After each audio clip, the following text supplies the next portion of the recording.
राधा स्वामी। सभी को प्यार, मालिक की दया, मालिक का सहारा। सभी को संदेश है, सभी का प्यार, आशीर्वाद। तो सबसे पहले तो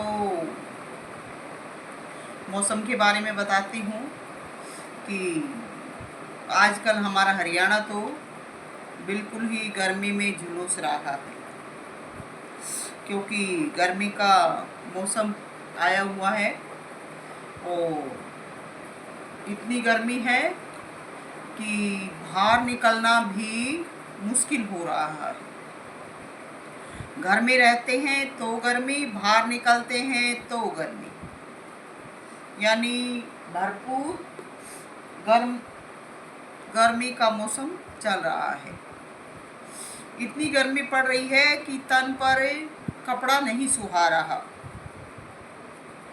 तो इसी प्रकार से जीवन में कभी गर्मी का प्रकोप, कभी सर्दी का प्रकोप, कभी बारिश का प्रकोप, कभी महंगाई का प्रकोप, कभी रोग बीमारी का प्रकोप, कभी किसी अन्य चीज़ का प्रकोप। तो ये सब दुख चलता ही रहता है। कुछ शरीर का अगर रोग बीमारी कम हो जाता है तो मौसम के रोग बीमारी चलने लगते हैं। तो जीवन में कहीं भी कोई छूट या ऐसा समय नहीं है जो कि साफ खुशहाली का, शांति का, क्योंकि कुछ ना कुछ चलता ही रहता है। अब जो संत बने हैं, फकीर बने हैं, वो चिल्लाते रहते हैं कि हमारा नाम ले लो, ये हो जाएगा, ये ठीक हो जाएगा, वो ठीक हो जाएगा। मैं कहती हूँ कि नाम लेने से जीवन में निश्चिंतता आ जाती है।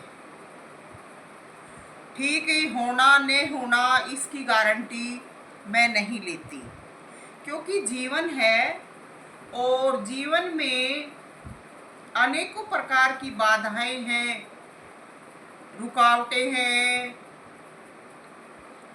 तो कुछ बाधाएं, रुकावटें ऐसी हैं जो अपने आप ही पैदा हो जाती हैं और उनका कोई समाधान भी नहीं है, क्योंकि अगर परमात्मा इन सब चीज़ों को न करे तो धरा पर जीवन संभव नहीं है। इसलिए ऐसा करना भी पड़ता है। तो नाम लेने से या भगवान का भजन सुमरण करने से हम में एक स्फूर्ति जागती है और उसमें हमें हमारी आत्मा खुशी का अनुभव करती है और हम अपने जीवन में कुछ ठहर जाते हैं और या समझो कि हमारे पास कुछ होता है, क्योंकि हम जब नाम भजते हैं, मेहनत करते हैं, तो हमारी जो आत्मिक शक्तियां हैं वो जाग उठती हैं। कोई हमें कुछ माने न माने, परमात्मा ने भी चाहे हमारा लेखा लिया है नहीं लिया है, लेकिन हमारी जो आत्मिक शक्ति है वो जाग उठती है कि हम ऐसा कर रहे हैं, हमने ऐसा किया है। तो हम अपनी जुबान के, अपने जीवन के धनी हो जाते हैं। तो नाम सुमरन भजन अवश्य करना चाहिए। तो ये संदेश है और एक एक दिन करके उम्र का, आयु का समय घट रहा है। आते हुए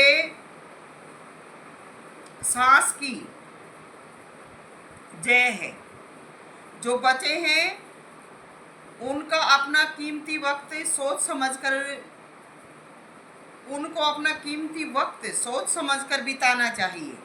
हमेशा ये सोचना चाहिए कि हम इम्पोर्टेंट हैं। ये नहीं सोचना कि हम कुछ नहीं हैं। अरे हम सब कुछ हैं। अगर हम मेहनत करें और अपनी सोई हुई शक्ति को जगाएं तो हम सर्वस्व हैं। मालिक ने हमें सब कुछ सौंपा है। कुछ है कि अपवाद हैं और वो अपवाद उनके हैं जिन्होंने अच्छे कर्म नहीं किए। तो मालिक ने हमें सब कुछ सौंपा है। हम बहुत इम्पोर्टेंट हैं और इसीलिए हमें रखा है। नहीं तो हमारे साथी संगी क्या पता कितने के आए गए हुए। तो हमें अच्छे कार्य करते हुए व मालिक का शुक्र गुजार करते हुए अपना जीवन जीना चाहिए। अब रोज रोज की माथा पच्ची है या रोज रोज की माथा पच्ची क्या है।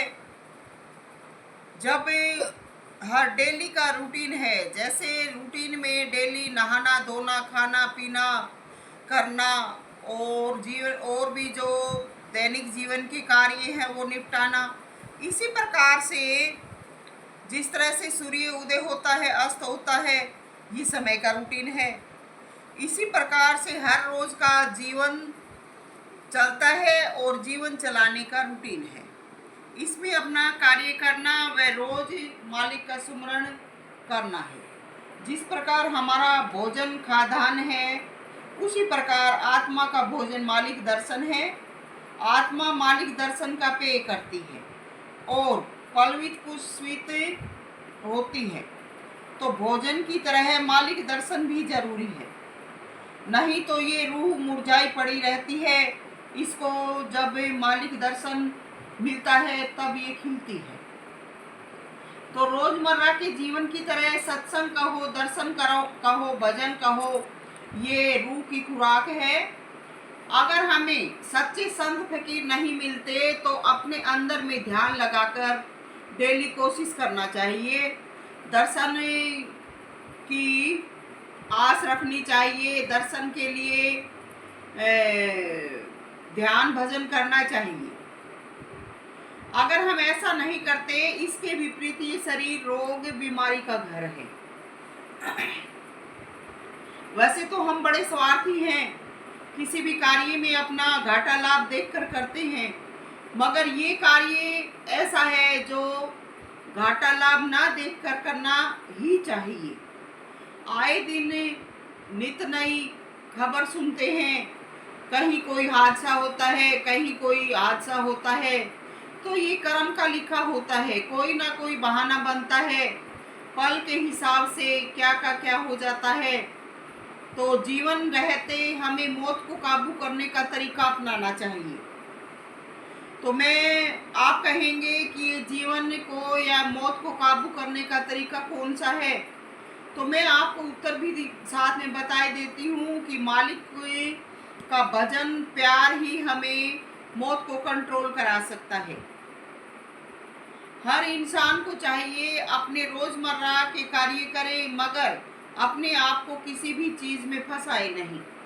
शादी विवाह करे मगर नियम का पालन करे। हर चीज में परहेज जरूरी है। सबसे याद रखने योग्य तथ्य ये है कि हर चीज को भोगे मगर उसमें रुके नहीं। रुकना ठहरना ही हमारा पतन है। शादी विवाह करके पति पत्नी के नाते में बंधे नहीं, जीवन का निर्वाह करें। किसी को भी मालूम नहीं चलना चाहिए कि हमारा जीवन क्या है। जीवन एक गूढ़ रहस्य है तो इसे गूढ़ता के साथ ही बिताना चाहिए, क्योंकि तरह तरह के सवाल उठते हैं और हर किसी से हम उत्तर नहीं दे सकते। सभी का कर्म अलग है, मति दिमाग अलग है। ये बात परमात्मा के भक्तों व जिज्ञासुओं के लिए है। किसी से भी मन मुटाव या कोई ईर्ष्या ना करें। जीवन एकांत में है, साथ इसमें नहीं बनता कोई बात नहीं। मालिक को हमेशा हाजिर नाजिर मानकर जीवन को जिए। तो मालिक में या समम को मालिक के साथ बरतें। इस जीवन का राज या रहस्य इतना आसान नहीं है जो कि हम आपको बता दें और आपको बताने मात्र से समझ आ जाए। ये जीवन बहुत ही गहरा है, गूढ़ है, और इसको हम मेहनत से, प्रयत्न से, कोशिश से आजीवन प्रयत्न रहकर ही जान सकेंगे। जो कि हम बिना प्रयत्न के इसको समझ सके, ऐसा जीवन नहीं है। मालिक सर्वव्यापक व विशाल एवं विराट रूप में है। तो ये आसान कार्य नहीं है कि सिर पर हाथ रखा या पीठ पर हाथ मारा, आ गया समझ में या काबू में। ये तो जीव की करनी देखकर दिल में भाव आता है प्यार प्रेम का, कि हाथ उसके सिर पर या पीठ पर जाता है। मगर आजकल तो सिर पर हाथ रखना एक रिवाज बना लिया है और कहते हैं कि हमारे फलाने महात्मे का, हमारा महात्मा का हमारे सिर पे हाथ आ गया, हम फिर जाएंगे। बड़ी अच्छी बात है, महात्मा का हाथ सिर पे आता है, आपको प्यार प्रेम मिला, मगर उस हाथ के आने के बाद अगर आप गाफिल हो गए, आपने करनी नहीं की, तो आप वहीं के वहीं हैं जहां पर आप थे। तो सिर पर हाथ रखने से नहीं तिरेंगे, करनी से तिरेंगे। बहुत सारे गाते रहते हैं, गुरु धरा शीश पे हाथ, मन क्यों फिकर कर। गुरु तो सभी के सिर पर हाथ रखते हैं, मगर हमें तो गिरते ही नजर आ रहे हैं, कोई नहीं तिर रहा। तो करनी करो। अभी मैंने ऊपर बताया है कि मालिक सर्वव्यापक है। उसकी विशालता में पहुंचने के लिए गहन अध्ययन करना होगा। ये जो समय हम निंदा चुगली, इधर उधर की बातें करने में, टोलियां बनाने में, सभाओं में जाने में या इस प्रकार से लगाते हैं, तो कुछ समय लगाना चाहिए, जरूरी है, मगर रोज आए दिन इन्हीं चीजों में बिताना जीवन नहीं है। तो गहनता में पहुंचने के लिए गहन अध्ययन करना होगा। दर्शन होने मात्र से जीवन नहीं चलता। जीवन जीने के लिए जीवन की गहराइयों में उतरना होगा। आए दिन का भागना दौड़ना कोई सत्संग नहीं है। हर किसी की परिस्थिति समान नहीं है। कोई पहुंचा हुआ संत रोज घूमे, कोई बात नहीं, क्योंकि कार्य कर चुका है। मगर शिष्यों को ठहरना होगा। शिष्य भी भजन बंदगी वाले होने चाहिए, उनको हर प्रकार का अनुभव होना चाहिए। इन सब के बावजूद भी एक चित रहना होगा। सूरत की गति कभी नहीं रुकती, हमेशा चलती रहती है। मैंने पिछले वीडियोज में बताया था कि सभी का कर्म व समय एक जैसा नहीं है। कर्म व समय के अनुसार हालात होते हैं। तो कुल मिलाकर आज जो स्वांग रच रखा है, हर रोज भाग लो, ये सत्संग व भजन का तरीका नहीं है।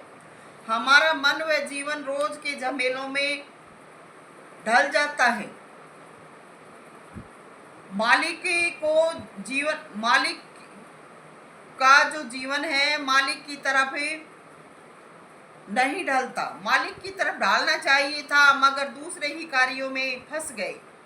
इसलिए भक्तों को जीवन समझ नहीं आता। अगर अपनी रूह को मालिक में गलाया होता तो ये राज समझ में आता। भोजन भंडारों में अहमियत दी जाती है, बस खाने बनाने तक जीवन चलता है, समय बीतता है, इससे आगे जीव का अनुभव नहीं है। अब बिना अनुभव के सब कार्य अधूरे हैं। जीवन के हर पल में अनुभव जरूरी है, मगर हमारा समय दूसरे ही कार्यों में बीतता है। कुल मिलाकर जीवन लोहा कूटने के समान है, मगर हम आराम में बिताते हैं या बिताना चाहते हैं तो हम अनुभव से खाली हैं। अब अनुभवहीनता ही हर कार्य की असफलता है। इसलिए जीवन कितना भी खुशहाल व साधन संपन्न है, फिर भी मेहनत करना ना छोड़ें। आपने सुना है फलाना देश साधन संपन्नता में सबसे ऊपर है, पहले नंबर पर है, दूसरे नंबर पर है। तो ऐसा क्यों है? क्योंकि वो सब उन देशों में रहने वाले मेहनती हैं।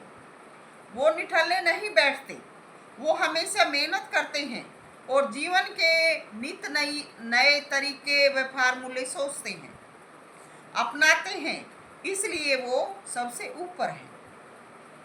तो कभी भी खाली नहीं बैठना, आराम के वक्त भी अपने दिमाग को कार्यशील रखना, हर कार्य को अलग अलग तरीके से करना, या उसमें फायदा होगा या नुकसान होगा ये सोचना, समझना, उसकी गुणवत्ता जांचना, वह सब कुछ करके देखना कि इसमें कितना फायदा हुआ है, घाटा हुआ है, ये करना चाहिए, ये छोड़ना चाहिए। तो ऐसी सोच जीवन का राज है। इनके साथ साथ मालिक की भक्ति व प्रकृति में जितने भी कार्य हैं सब करना। अब भजन कोई छोटी सी वस्तु नहीं है जो 2 अक्षर गाने से हो जाएगा। पूरी प्रकृति में फैलाव है, ये भजन है। सब कुछ करो तब कुछ फल है। हमने सुना है कर्म करो फल की इच्छा मत करो। इसलिए ऐसा कहा जाता है क्योंकि पूरे जीवन का कार्य ही फल है, पूरा जीवन ही फल है। थोड़ा सा कुछ कर लिया, फल की मांग करते हैं या फल के बारे में सोचते हैं। इसलिए फल की इच्छा ना करने को कहा है, क्योंकि जीवन ही फल है और कोई फल नहीं है। तो जीवन को समझे, कुछ समय या 2-2.5 घंटे नाम जपना, भजन सुमरन करना, ये भजन नहीं है। ये सब मन को टिकाने का साधन है। कुछ पल दुनिया से अलग होने के तरीके हैं ताकि जीव को आदत पड़े। पूरे जीवन कार्यरत रहना, धर्म पर व नैतिकता का जीवन जीना ही भजन है। बाकी सब बकने की बातें हैं। तो आजीवन मेहनत करनी चाहिए, चाहे हम कितनी भी उम्र में हो जाते हैं। अपने जीवन को ऐसे सांचे में ढालना चाहिए कि हमारा जो मेहनत का रूटीन है वो ना टूटे। कुछ ना कुछ अगर हम कभी बीमार पड़ जाते हैं या हमें किसी प्रकार का कोई बाधा रुकावट हो जाती है, तो उसके बाद जब हम सही अवस्था में होते हैं तो फिर हमें अपने कार्य में लगना चाहिए। और जब सब मिलकर कार्य करते हैं तो उस कार्य का परिणाम बहुत अच्छा होता है और जीवन में, घर में खुशहाली आती है, किसी भी चीज़ की शॉर्टेज नहीं रहती। तो सत्संग बकने से या बातें बनाने से सत्संग नहीं होता है। हम देखते हैं सत्संगों में जाते हैं, वहां जाकर सिर्फ जो पहले संत महात्मा आए थे उनका जो ज्ञान था, अनुभव था, वो बताया जाता है। जीव सुनता है, सुनकर आनंदित होता रहता है और करता कुछ नहीं है, बातें सीख लेता है और उन्हीं बातों को जहाँ कही जाता है गाता रहता है। तो ऐसा करने से सत्संग नहीं होता है। वो बातें भी सुनो और जो हमारे दैनिक जीवन के कार्य हैं, जो भी हमारे फर्ज हैं, सब निपटाओ, तब जाकर जीवन में कहीं शांति खुशहाली होगी। परमात्मा मिलने से जीवन में शांति खुशहाली नहीं होती है। परमात्मा है, हमें मिल गया है, मगर परमात्मा मिलने के बाद तो हमें और भी अधिक कार्य करना होता है। पहले तो हमारा एक का जीवन होता है और मालिक जब मिल जाता है तो जीवन दोहरा हो जाता है। तो दोहरे जीवन को जीने के लिए हमें और भी अधिक साधन, कार्य व मेहनत करना पड़ेगा और करना पड़ता है। तो ये सत्संग है, ये संदेश है। जो मानेंगे वो लाभान्वित होंगे, जो नहीं मानेंगे उनके लिए तो कुछ भी नहीं है। सविता मोजाधीन, सभी को प्यार। राधा स्वामी।